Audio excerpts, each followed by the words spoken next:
The summer sea off the Oregon coast was Ethan Cole and Shadow's sanctuary, but today the German Shepherd was behaving unusually. It wasn't sleeping as usual, but staring straight down at a spot on the endless ocean. Ethan almost yelled at it, annoyed that his quiet routine had been disrupted, but then he saw a small bright dot, something bobbing on the water, and on it sat a woman, motionless, tanned, with her puppy. Ethan felt the silence needed to break. He needed to make a choice. Before we begin, tell me where you're watching from. Subscribe for more. The fog rolled over the Oregon coastline like a living thing, heavy with salt and silence, swallowing the horizon until sea and sky were one colorless field. The converted seaplane, its wings long removed, its floats welded to a small deck, rocked in that gray stillness, a single speck of stubborn life in the Pacific vastness. Ethan Cole stood at the rail, coffee tin warming his hand, the bitter taste anchoring him to a world he barely trusted anymore. At 43, he looked older. Hard-cut jaw, short blonde hair streaked with silver, eyes gray-blue and tired but vigilant. Years in the Navy SEAL K-9 unit had carved discipline into his stance and silence into his soul.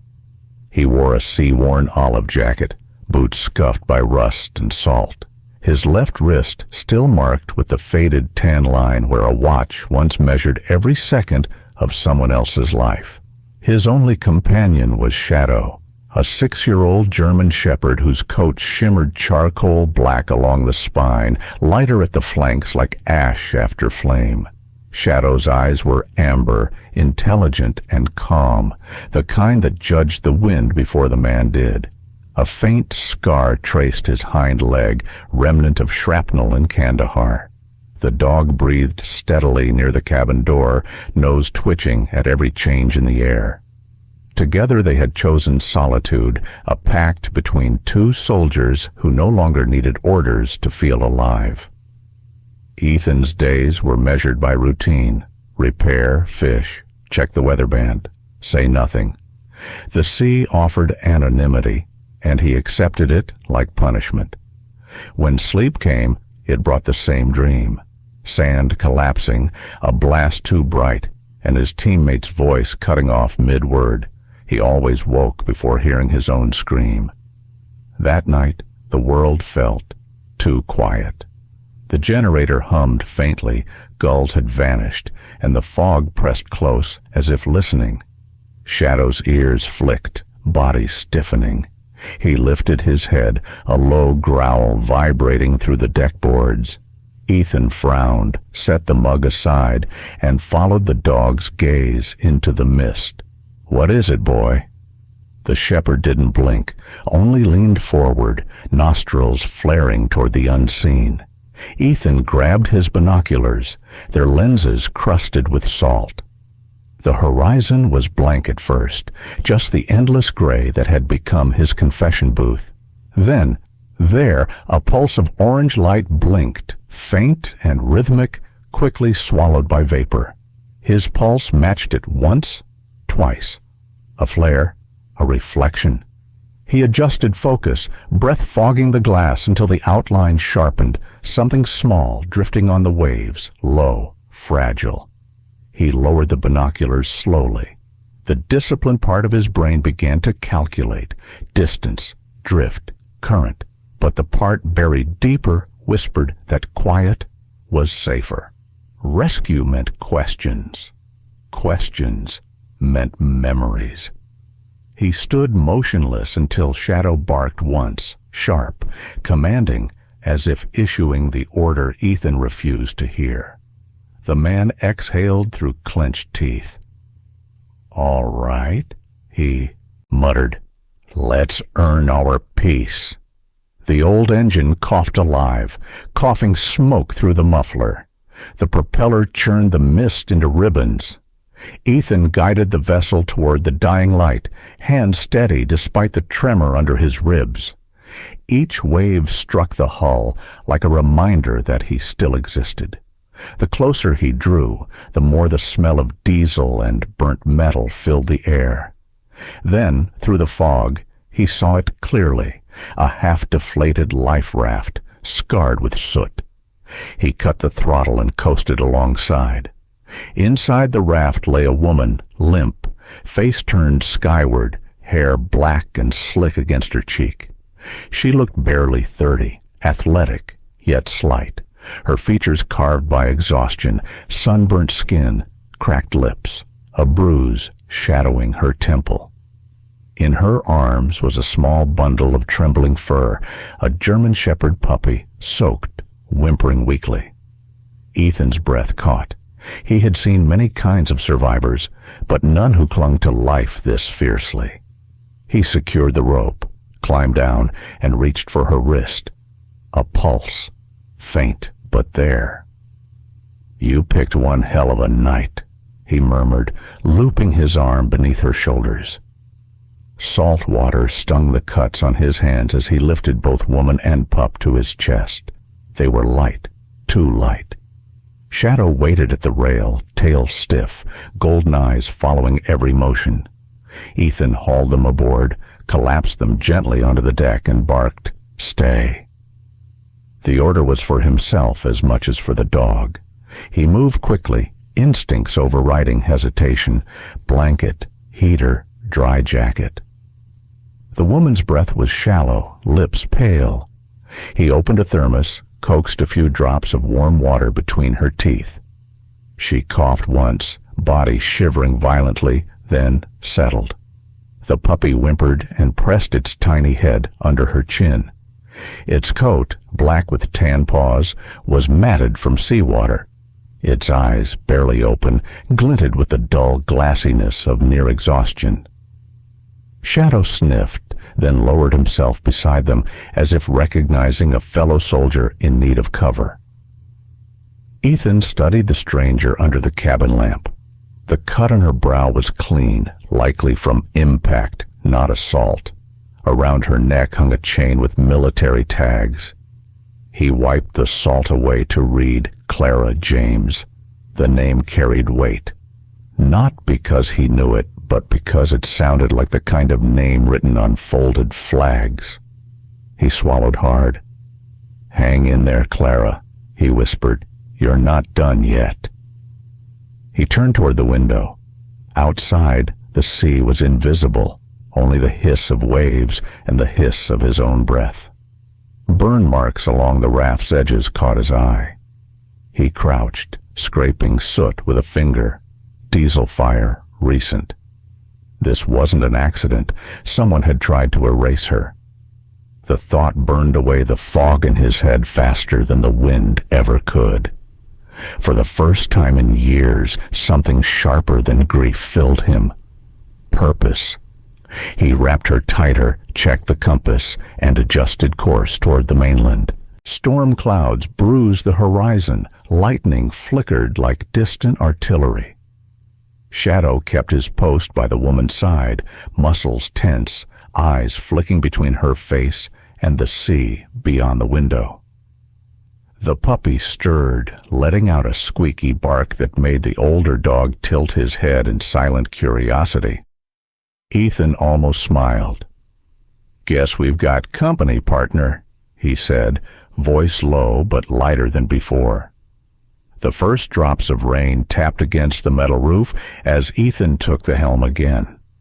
The fog thickened, closing around them until they might have been the last souls on earth. He felt the old rhythm return, hands steady on the wheel, mind scanning every sound. Yet beneath the discipline, something new pulsed quietly, the fragile warmth of responsibility. Behind him, the woman breathed in shallow waves, the puppy curled in her arms, and Shadow watched them all. As thunder rolled across the sea, Ethan whispered almost to himself, "Peace isn't silence, it's saving what's left." The vessel pushed into the storm, carrying 4 lives bound by chance toward an uncertain dawn. Clara woke to the rhythm of rain on metal and the smell of salt and kerosene. For a moment she didn't know where she was. The ceiling above her was low, dented aluminum, humming faintly from the storm outside. Pain bloomed behind her eyes as memory rushed back, the explosion, the flash of light, the screams swallowed by water. Her throat was raw, her voice only a whisper when she breathed. Milo. A faint whine answered. The small German shepherd puppy stirred beside her, tail thumping weakly against a folded blanket. Its black and tan fur was clean now, fluffed from drying near the heater, and its chest rose and fell in the slow rhythm of sleep. Clara's hand trembled as she touched his paw. The warmth was real. They were alive. Across the cabin, Ethan Cole leaned against the bulkhead, arms folded. His clothes were still damp from the rescue, and a day's stubble shadowed his jaw. He had the look of someone who rarely slept and never complained about it. His eyes, gray and steady, watched her with the quiet caution of a man used to seeing people wake up in worse places. "You're safe," he said. His voice was low, rough from disuse. "You've been out for almost a day." Clara tried to sit, but winced. Her ribs protested. "Where am I?" 50 miles off the Oregon coast," Ethan replied. "You drifted out farther than you should have been. The storm's easing up, but we're staying put till daylight." She studied him, the steady way he spoke, the clean efficiency of his movements. Everything about him felt military even in silence. "You were Navy?" she asked. He hesitated. "Was." The single word carried enough weight to end that subject. Shadow padded into view, shaking droplets from his dark coat. The older dog's frame was powerful but graceful, his amber eyes sharp yet gentle when they met hers. He sniffed her hand once, approved, and lay down beside Milo as if adopting him on sight. The sight made something in Clara's chest loosen for the first time since the explosion. She looked around the small cabin, maps pinned to the wall, tools neatly lined, a compass swinging with the boat's motion. "You live out here alone?" Ethan nodded. "Just me and him." "Why?" He didn't answer immediately. The silence stretched until the wind filled it. "Some men go back home," he said finally. "Some keep searching for a home that doesn't exist anymore. I built one that moves." Clara turned her gaze to the window, watching the curtain of rain thin to mist. "I'm Clara James," she said softly. "Engineering Division, Naval Research Command." Her hand instinctively reached for her neck, finding the dog tag still there. "My ship? The Resolute?" "We were running a systems test on encrypted sonar mapping. We picked up something we shouldn't have." Ethan straightened. "What kind of something?" She drew a shaky breath. "A cargo signal. Under a false registry. A private convoy moving weapons through civilian lanes. We flagged it to command, but before we could send data to shore, they hit us. It wasn't pirates. They had training. Mercenaries. The explosion came from inside the hull." Her eyes glistened, jaw tightening. "I grabbed the backup drive and got Milo off the deck before the second blast. That's all I remember." Ethan's jaw flexed. He knew the type. Covert operations scrubbed clean of witnesses. "You're saying someone didn't want that data reaching the Navy?" She met his eyes, voice firm despite exhaustion. "They'll keep looking for me. For it."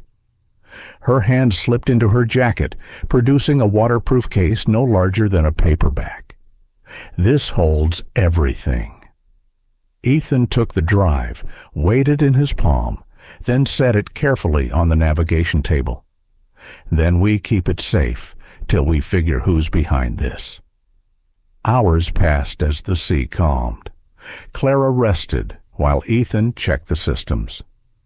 When she woke again, Sunlight filtered weakly through the porthole. The storm had moved east, leaving a silver sea behind. Shadow stood watch near the doorway, and Milo, energized after food, wobbled after his new guardian, tail a blur of innocent joy. Ethan cooked coffee and handed her a cup. "You'll need strength if you're going to tell the Navy about this." Clara accepted it with both hands. "I can't report in. If comms are compromised, they'll intercept. We have to reach a secure base first." He studied her, the way resolve replaced fear in her eyes. Beneath the fatigue was steel. "You're tougher than you look," he said. She smiled faintly. "You don't survive naval explosions by luck." By afternoon, the sky cleared completely. They stood on deck together for the first time. The wind carried the clean scent of open water. Clara wore one of Ethan's spare jackets, sleeves rolled past her wrists. Her black hair tied hastily fluttered across her pale face. "I still can't believe you found us," she said. Ethan gave a half shrug. "Wasn't me. Shadow saw you first." She glanced down at the dog. "Then I owe him my life." Shadow wagged once, solemn as a salute. Evening fell with deceptive calm. Clara had just finished feeding Milo when a soft beeping filled the cabin. Ethan froze.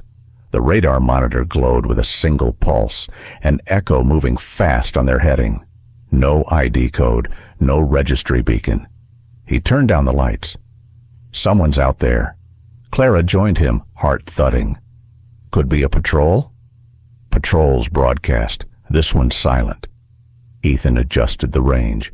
The signal drew closer, slicing the distance every minute. He scanned through binoculars, but saw only dusk. Minutes stretched. The contact paused, then vanished. Ethan frowned. They're masking radar reflection. Whoever they are, they know what they're doing. Clara's fingers tightened on Milo. "They found us." Ethan weighed options fast. "We can't outrun them in open water. If they're armed, we're target practice. Closest landmass is a chain of small islands north of here, unmapped, mostly rock and pine. We hide there till nightfall." She nodded without argument. There was trust in her eyes now, not the blind kind, but the kind earned by survival. Together they secured loose gear, stowed supplies, and prepared for silent travel. The engine purred low as they moved into the fading light. Clouds gathered again, the horizon bruised purple. Ethan guided the vessel between cliffs rising like black teeth from the sea. In narrow waters, the signal disappeared completely, swallowed by the landmass. He exhaled slowly. "We'll anchor here till morning." They set anchor beneath an overhang of jagged rock. The air smelled of pine and wet stone. In the dim glow of the cabin, Clara leaned against the bulkhead, exhaustion etched deep into her face. Milo curled asleep between her boots. Ethan studied her quietly. The woman who had arrived broken on the waves now radiated a steadiness that unsettled him. He wasn't used to company that didn't need saving every second. "You did good," he said simply. She looked up. "So did you." Outside, Shadow stood watch at the bow, his silhouette framed by starlight breaking through the clouds. Somewhere beyond the cliffs, the ocean whispered secrets neither of them could hear. Ethan poured 2 cups of coffee and sat across from Clara. "If we're going to stay alive, we'll need to think ahead. Whoever's chasing you won't stop until that drive's theirs." Clara took the cup, fingers brushing his. "Then we don't let them find it. We find them first." For a long moment, there was only the sound of rain returning, soft, rhythmic, and strangely comforting. 2 soldiers from different wars sat in fragile peace, surrounded by water and ghosts. Somewhere between them, hope began to breathe again. The storm returned without warning, fast, furious, and alive. By dawn, the horizon had vanished behind walls of gray water, and the air carried a metallic tang that stung the lungs. Ethan Cole stood at the helm of the battered seaplane boat, his face hard beneath streaks of rain. Beside him, Shadow braced against the deck, fur plastered dark and slick, eyes fixed on the waves as if reading their intentions. The radio crackled faintly, a ghost of sound breaking through static. Unidentified transmission, emergency beacon registered, code trace active. Ethan's jaw tightened. They found her signal, he muttered. Clara looked up from where she was checking the generator, her hair tied back beneath a gray hood. The salt air had dried her skin to pale bronze, and dark circles under her eyes betrayed sleepless nights. "That's the distress code I sent before we lost power," she said. "They must have triangulated it." Ethan turned down the frequency, his voice steady despite the chaos outside. "We need to throw them off. They'll think we're still transmitting." He grabbed the old coil rope and nodded toward Shadow. "Pull it." The dog obeyed without hesitation, teeth clamping the rope and yanking it toward the stern, where the anchor line dragged deep beneath the waves. The old vessel lurched violently. "We'll use the current to drift north. They won't expect that." The wind howled like something ancient. Clara steadied herself on the rail, watching Ethan fight the controls with calm precision. Every motion was deliberate, measured like a soldier in battle, not a man steering through chaos. Lightning flashed, turning the sea into a field of silver fire. For a heartbeat, she saw in him what the war had once made of her: discipline born from survival, not training. Hours blurred into an endless gray. The engine screamed as one of the propellers rattled loose, spinning irregularly. Ethan cursed under his breath. "She's not going to hold." Clara ran to the side panel, grabbed a wrench, and climbed onto the slick metal under his command. "I'll stabilize it manually." Rain slashed her face like knives, but she refused to falter. Shadow barked from below, warning them as the next wave rose high enough to blot the sky. When the propeller finally snapped, the seaplane groaned like a dying beast. The world tilted, slammed, and went silent, except for the rush of wind. Ethan cut the throttle before it tore itself apart. "We're drifting," he said. "Pray the current knows mercy." By nightfall, the ocean's fury eased into exhaustion. Ethan dropped the emergency sail, half-torn canvas catching weak wind, and guided the broken vessel toward a shape on the horizon. Through mist and fatigue, the outline sharpened. A jagged island, black cliffs veined with pine, the edges littered with shipwrecks bleached by time. Clara exhaled, voice barely audible. "British Columbia," she murmured. "God, we made it north." They reached the shallows just as the sun fell behind the fog. Ethan anchored what was left of the hull near a curve of sand scattered with driftwood. Shadow jumped ashore first, paws sinking into wet gravel, nose sweeping in slow circles. Milo stumbled after him, yipping softly before tripping over seaweed and earning a patient lick from his older companion. The island was quiet, but not dead. The scent of rain-soaked moss mingled with salt. Ethan's boots sank into the mud as he scouted ahead. Near the tree line, half buried in sand, lay the splintered remains of an old wooden fishing trawler. Its hull leaned sideways, ribs exposed like bones. "We can use this," he said. Clara joined him, arms wrapped against the cold. "You mean to stay?" "Until the engine's fixed," he replied, "and the storm passes." They worked together through the night. Ethan repaired what he could, the wiring, the prop shaft, while Clara improvised shelter using broken planks and the remains of a sail. Her hands, though blistered, moved with engineer precision. She had built things her entire life. It was in her blood. By morning, the island glimmered beneath a sky washed clean by rain. Steam rose from the ground like breath. Ethan crouched by the engine casing, sleeves rolled, grease streaking his forearms. His movements were careful, patient, his expression distant. Shadow kept watch at the entrance of their makeshift camp, tail twitching when gulls circled overhead. Clara returned from the forest carrying dry branches and a net filled with fish. "You should eat something," she said, handing him one. He glanced up. "You caught these?" She smiled faintly. "Not me. Your soldiers." Shadow sat beside her proudly while Milo gnawed at his share. They ate by the fire, the flames crackling softly against the hum of the sea. For the first time in weeks, warmth touched Ethan's face. Clara studied him across the firelight. There was a tenderness buried beneath his silence, something fragile and unspoken. When rain returned 2 days later, it came softly, more drizzle than storm. Ethan rigged a tarp over the engine, Clara beside him tightening bolts with a calm focus. "You work like you've done this before," he said. She chuckled. "In another life, maybe. I used to fix machines that could cross oceans. Now I fix the one that saved me."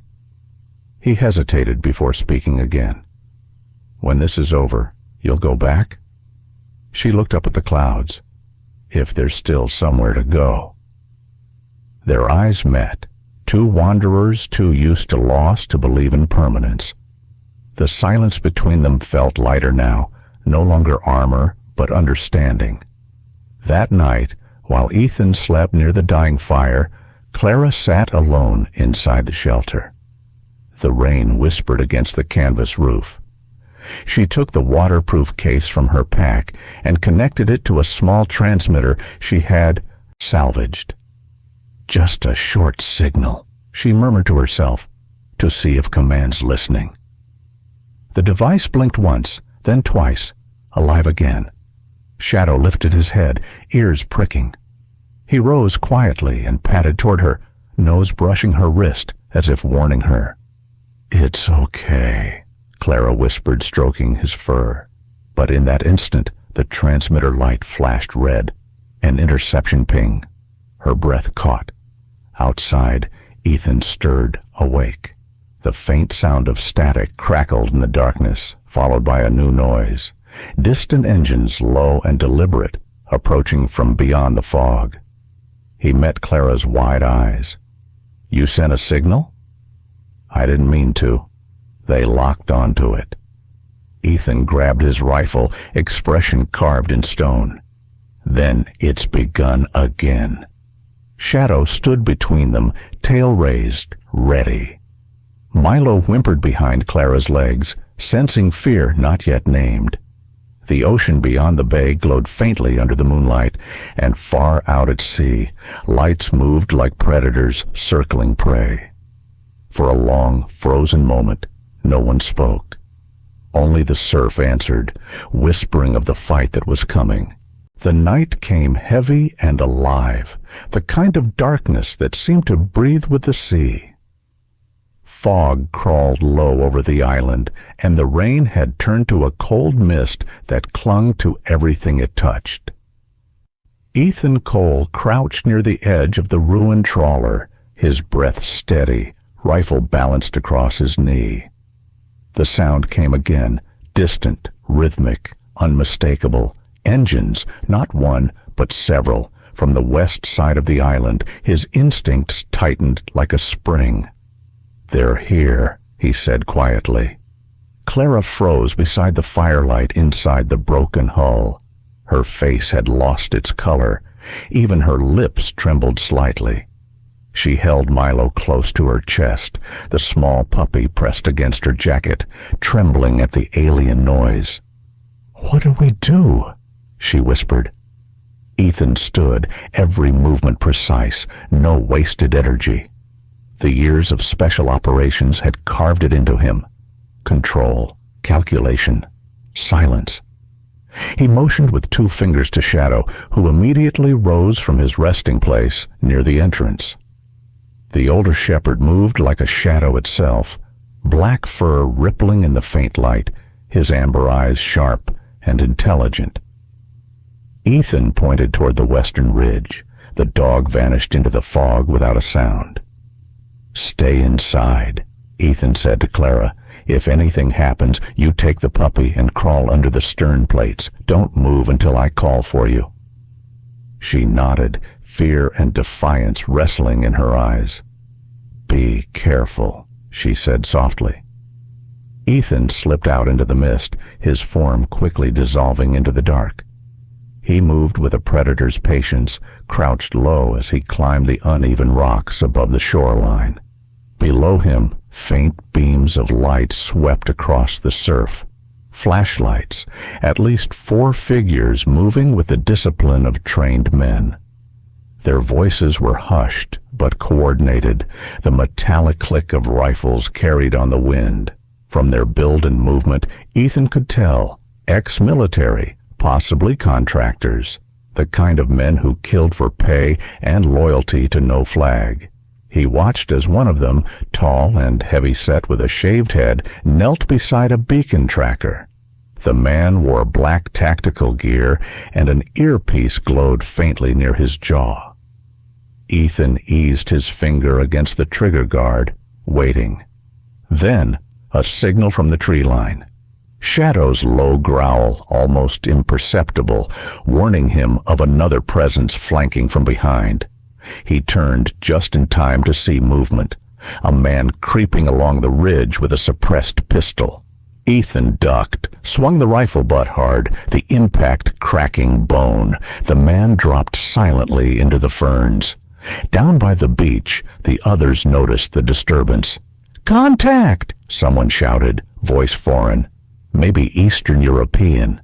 Muzzles flared, lighting the fog in violent bursts of orange.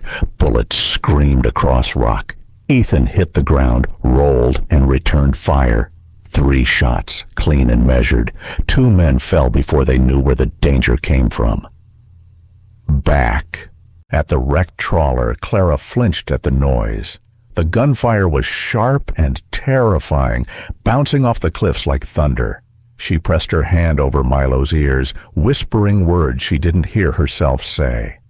"It's okay, little one. He'll come back. He always comes back." Shadow reappeared through the storm, mud streaking his fur, blood marking one flank. Not his own. He barked once, sharp and controlled, and Clara understood Ethan was still fighting. She crawled to the edge of the hull, peering out through a crack. The rain had started again, light but relentless. The flashes from gunfire painted the forest silver for seconds at a time, like lightning born from rage. Ethan's breathing was ragged now. One bullet had grazed his shoulder, tearing fabric and flesh. He ignored the pain. Training had taught him that pain was just another signal, something to acknowledge, not obey. He fired again, dropped the last standing man near the beacon. The silence that followed felt deafening. Then, behind the rocks, a new sound, a groan. The leader wasn't dead. Ethan advanced slowly, rifle raised. The man tried to crawl away, one leg dragging uselessly. His face came into view, early 40s, gaunt and weathered, with a trimmed beard flecked in gray. His eyes were cold, professional, the kind that had seen too many orders followed and too few questions asked. Ethan pressed his boot to the man's back. "Who sent you?" The man coughed blood, smiling despite it. "Doesn't matter," he rasped. "You're too late. The deal's already gone." Ethan knelt, searching the man's pockets. He found a fake military ID, U.S. Navy, but with details that didn't exist, and a compact device blinking faintly green. A data relay. It had been transmitting coordinates. "You've been tracking us through the distress band," Ethan muttered. The man's grin widened before fading for good. Ethan stood over the body, the device in his hand glowing brighter. He smashed it against the rock, silencing it forever. By the time he returned to the wreck, the rain had thinned to drizzle. Clara rushed to him, her eyes wide, glistening with worry. "You're hurt." "Nothing vital," he said, though his arm bled freely. She tore a strip from her sleeve and wrapped it tightly around the wound, hands trembling. Shadow stood guard beside them, ears twitching at every sound. Milo, sensing tension, whimpered softly until Clara pulled him close. Ethan showed her the destroyed relay and the fake ID. "This proves it. They were inside the system. Someone in the Navy is leaking intel." Clara's expression hardened. An inside man. She looked toward the horizon where the storm was thinning. Then, no one safe. Ethan nodded grimly, then reached for the old ship's radio. The casing was rusted, the dials corroded with salt, but the antenna still stood. He stripped the wires, soldered the power feed from their backup battery, and turned the dial until static filled the air. "U.S. Coast Guard frequency," he said. "If we're lucky, they'll pick up." The signal crackled to life with faint distortion. Clara leaned in, voice trembling but clear.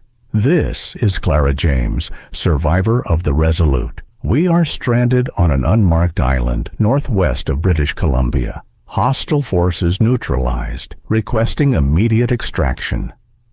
There was no response at first, only static. Then, a voice, distant but real. "Copy that, Resolute survivor. Coordinates received. Hold position. Air support en route." Clara exhaled, tears sliding down her cheeks. For a moment, she couldn't speak. Ethan rested a hand on her shoulder, silent comfort in the chaos. Outside, Shadow barked once, looking skyward. The first light of dawn crept over the ocean, painting the waves in molten gold. A distant rumble grew louder, the unmistakable thrum of rotor blades. A U.S. Coast Guard helicopter appeared through the clouds, its floodlights slicing through the mist. The stars and stripes insignia gleamed across its side. Clara covered her mouth, a sob caught between disbelief and relief. Ethan shielded his eyes against the glare. The searchlight found them. 2 survivors and 2 dogs standing atop the wreck that had become their home. For a long second it felt unreal, like waking from a long nightmare. Clara whispered through her tears, "We made it." Ethan didn't answer right away. He looked at the rising sun, at the dogs sitting side by side, and at the sea stretching endless and new. Then quietly he said, "No, we survived. Now we start living again." The steady beeping of a monitor pulled Ethan Cole back from the edge of a deep gray silence. When he opened his eyes, the world above him was no longer an ocean or a storm, but the sterile white ceiling of a military hospital. The air smelled of antiseptic and salt, the kind that came from the nearby harbor. His chest ached beneath the bandages, his shoulder tightly bound. He tried to move, but stopped when he felt something heavy against his leg. Looking down, he saw Shadow. The old shepherd lay stretched along the side of the bed, one leg wrapped in clean gauze, eyes closed in peaceful exhaustion. The faint rise and fall of his chest was enough to make Ethan's throat tighten. A soft voice broke through the hum of machines. "He refused to leave you, you know." Clara stood at the foot of the bed, her figure illuminated by the morning sun filtering through the blinds. Her hair was brushed now, falling in dark waves over a clean, navy blue sweater. She looked different from the woman who had clung to life on the storm, stronger, calmer, though her eyes still carried the depth of someone who had seen death too closely. In her arms, Milo wagged his tail gently, the small pup's fur shining under the light. Ethan's voice came rough and low. "How long?" "A week," she said.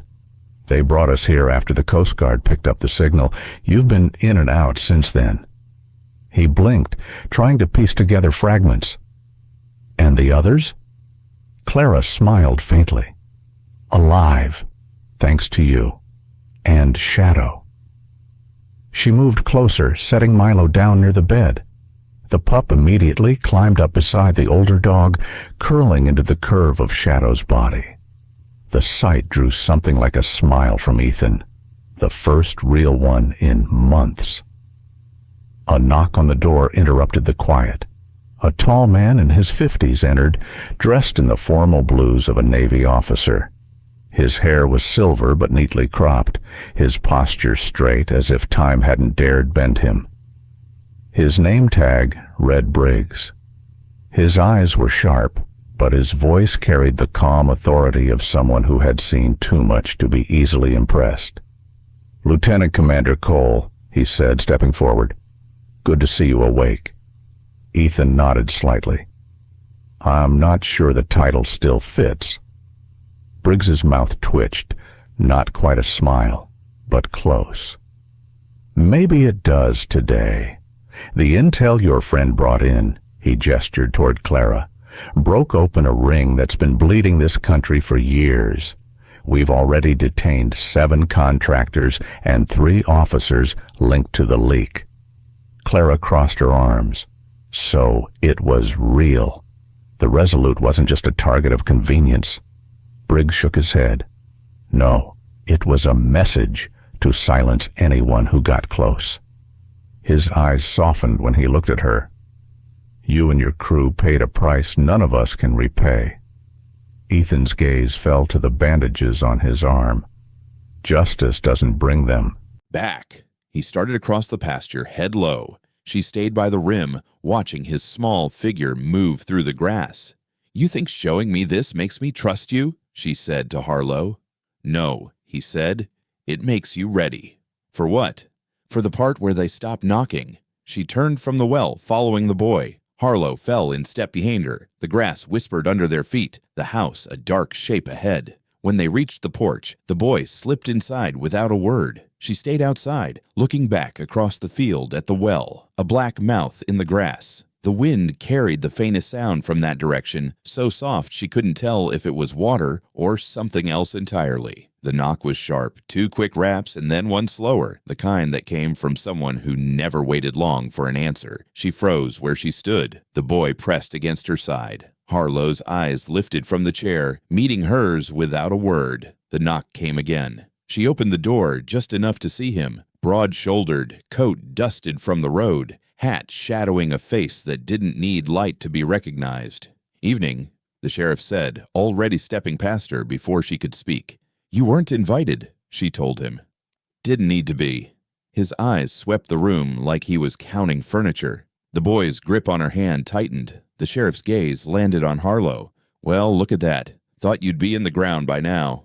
"Not for lack of trying," Harlow said. They stood like men who'd measured each other before. "You two know each other?" she asked. "Some," Harlow said. "Enough," the sheriff added. Her eyes moved between them. "Are you here for something?" "Checking in," the sheriff said, but he wasn't looking at her when he said it. Harlow leaned back in the chair. "You found me. Consider it done." "Not quite," the sheriff said. The boy shifted behind her leg, and she felt him watching the exchange. "You want to tell me what this is?" she asked. "Business," the sheriff said. "Mine," Harlow added. She stepped closer to the table. "If it's about the boy." "Then you already know," the sheriff cut in. Her jaw tightened. "I know enough to keep him here." The sheriff's eyes flicked down to the boy. "You think you can do that?" "I know I can," she said. "That's what you think," he replied. Harlow's voice stayed even. "Are you passing along a message?" The sheriff nodded once. "They're ready." "They've been ready," Harlow said. The sheriff's gaze sharpened. "Then why isn't it done?" Harlow looked at her. "Complications." The sheriff followed his glance. Her? Harlow didn't answer. The boy's fingers dug into her palm. She squeezed back. You've got a way of making trouble you don't need, the sheriff told. One old, one young, both alive because someone refused to give up. Clara sipped her coffee, her eyes soft. You ever think about going back? To the Navy, I mean. Ethan shook his head. No, the sea's enough. She listens better. They stood there in silence for a while, the morning wrapped in gold. The sound of waves against the hull, the faint cry of gulls, and the smell of salt filled the air. It wasn't peace exactly. Peace was something he no longer believed in. But it was something close, something that didn't hurt to hold. As the sun climbed higher, Ethan looked toward Clara. What will you do now? She smiled faintly. Build things, maybe fix the world one circuit at a time. He chuckled, a low, warm sound that felt strange on his tongue. You sound like a dreamer. Maybe I learned from the best, she said, eyes meeting his. The light shifted, painting the deck in amber. Milo barked suddenly, startling a pair of seabirds from the railing. They soared into the open sky, their wings catching the dawn. Clara laughed, and the sound echoed over the water, bright, free, alive. Ethan leaned against the railing, watching the waves roll in gentle rhythm. He thought of all the places he had tried to disappear, the deserts, the jungles, the frozen seas, and how none of them had given him what this quiet morning did. A second chance, not at heroism, but at being human. Behind them, the sun rose higher, breaking through thin clouds. The bay shimmered with light, every ripple catching fire. Clara set her mug down and joined him at the edge. Shadow lifted his head, tail thumping once. Milo, tired from play, curled between them. Ethan took a deep breath, the scent of salt and wood filling his chest. You know, he said softly, the sea doesn't forgive. Clara turned toward him, her expression calm. Maybe it doesn't have to. Maybe it just teaches us how to keep floating. He smiled at that, the quiet kind of smile that belongs to men who've stopped running. As the wind carried the sound of waves beneath the rising light, Ethan reached down, resting his hand gently on Shadow's head. Come on, old boy, he murmured. Let's go home. The boat rocked gently, sunlight dancing on its sides. And for the first time in years, Ethan didn't feel like a man adrift, but a man finally anchored. In the end, the dawn of redemption reminds us that no storm lasts forever, not the ones outside, and not the ones inside us. Ethan's journey shows that redemption isn't found in medals or recognition, but in the quiet decision to keep doing good even after the world has taken everything. It's about learning to live again, forgiving ourselves for what couldn't be saved, and choosing kindness every single day. In our daily lives, we all carry battles no one else can see. Maybe it's regret, loss, or the fear of starting over. But like Ethan, Clara, Shadow, and Milo, we can turn pain into purpose by helping someone in need, by forgiving a mistake, or simply by believing that tomorrow can be better than today.